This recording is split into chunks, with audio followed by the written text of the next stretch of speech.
বাংলা ও ইংরেজির পাশাপাশি তৃতীয় আরেকটি ভাষা শেখা বাধ্যতামূলক করতে যাচ্ছে সরকার। তৃতীয় ভাষা শেখার গুরুত্ব নিয়ে আগামী শিক্ষাবর্ষে একটি অধ্যায় যুক্ত হবে ষষ্ঠ শ্রেণীর পাঠ্য বইয়ে। আর 2028 সাল থেকে শুরু হবে তৃতীয় ভাষা শেখার প্রক্রিয়া। প্রশ্ন হলো, জাপানিজ, ম্যান্ডারিন কিংবা কোরিয়ান এমন ভাষা শেখানোর জন্য কতটা প্রস্তুত দেশের শিক্ষা প্রতিষ্ঠানগুলো?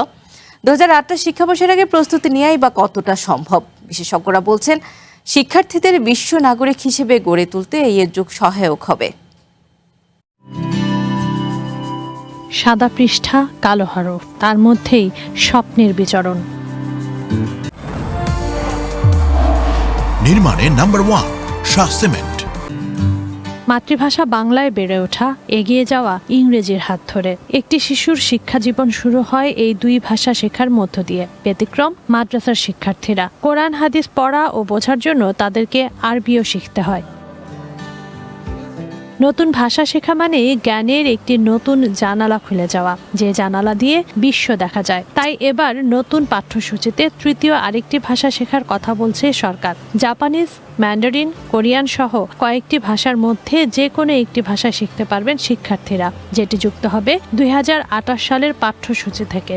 লক্ষ্য বিশ্ব নাগরিক হিসেবে গড়ে তোলা। বড়রা স্কলারশিপের জন্য ভবিষ্যতে শিখে, সেটা আমরা ছোট থেকেই শিখছি। চাইনিজ বা ফ্রেঞ্চ বা এরকম একটা শিখতে পারি, তাহলে আমাদের ক্যারিয়ারে অনেক নতুন অপরচুনিটি আমরা ওপেন করতে পারি। আমি নতুন একটি ভাষা শেখার জন্য ইন্টারেস্টেড, কারণ এটি আমাদের ক্যারিয়ারে হেল্প করবে অনেক। বিশ্বের অনেক দেশে দ্বিতীয় বা তৃতীয় ভাষা শিক্ষা প্রচলিত। প্রতিবেশী ভারতেই চালু রয়েছে হিন্দি ও ইংরেজি ভাষার পাশাপাশি আরও একটি ভাষা শেখার প্রচলন।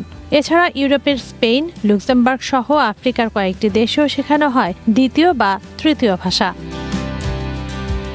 তবে এজন্য শুধু পাঠ্য বই যথেষ্ট নয়, প্রয়োজন দক্ষ শিক্ষক, নিয়মিত চর্চা, ভাষা ল্যাব। প্রশ্ন হলো, যে দেশের শিক্ষা ব্যবস্থা এখনো অনেক মৌলিক চ্যালেঞ্জ কাটিয়ে উঠতে পারেনি, সেখানে নতুন এই উদ্যোগের জন্য কতটা প্রস্তুত শিক্ষা প্রতিষ্ঠানগুলো?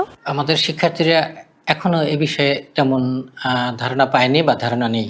সেই কারণে প্রতিটা শিক্ষা প্রতিষ্ঠানকেই এই ব্যাপারে ব্যবস্থা অবশ্যই নিতে হবে। সেই সাথে শিক্ষকদেরকে অবশ্যই আগে এই বিষয়ে ট্রেনিং দেওয়া বা তাদেরকে জানানো এবং বোঝানো, এই প্রক্রিয়াটা শুরু করতে হবে। বাইরের টিচারও আনতে পারি, যে যারা স্ব ল্যাঙ্গুয়েজে স্কিল, তাদের দিয়েও আমরা ক্লাস নিতে পারি।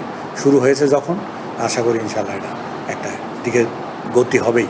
যেখানে ঠিকঠাক ইংরেজি শিখতেই এখনো হিমশিম খাচ্ছেন দেশের শিক্ষার্থীরা, সেখানে আরেকটি নতুন ভাষা শেখা বাধ্যতামূলক করা কতটা যৌক্তিক? 3টা ভাষার কমপক্ষে বলা হচ্ছে, এটা গুরুত্বপূর্ণ একটা পলিসিগত পরিবর্তন, এটা এবং প্রয়োজন এটা।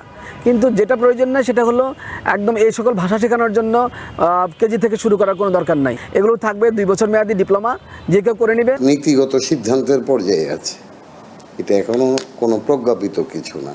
সো আসুক, আমরা নিশ্চিতভাবে তখন টিচারদেরকে ট্রেনিং দিতে হবে, যে টিচার তখন ট্রেনিং দিতে হবে, প্রয়োজন অন্যদেরকে আমরা এনগেজ করব। সংশ্লিষ্টরা বলছেন, নতুন ভাষা শেখানোর জন্য শুরুতে দরকার শিক্ষকদের প্রস্তুতি, অবকাঠামো এবং পাঠ্য বইয়ের বিষয়বস্তু ঠিক করা। সেই সাথে শিক্ষকদের প্রয়োজনীয় প্রশিক্ষণ এবং তা বাস্তবায়নও বড় চ্যালেঞ্জ। একবিংশ শতাব্দীর বিশ্বে বহুভাষিক দক্ষতা একটি বড় সম্পদ। সেই সম্পদ অর্জনের পথে নতুন করে যেন কোনো সংকট তৈরি না হয়। পরিকল্পনা, প্রস্তুতি এবং বাস্তবায়ন, এই 3-এর সমন্বয়ই হোক নতুন ভাষা শেখার যাত্রা। তানজিনা অন্ত, ওয়ান নিউজ, ঢাকা।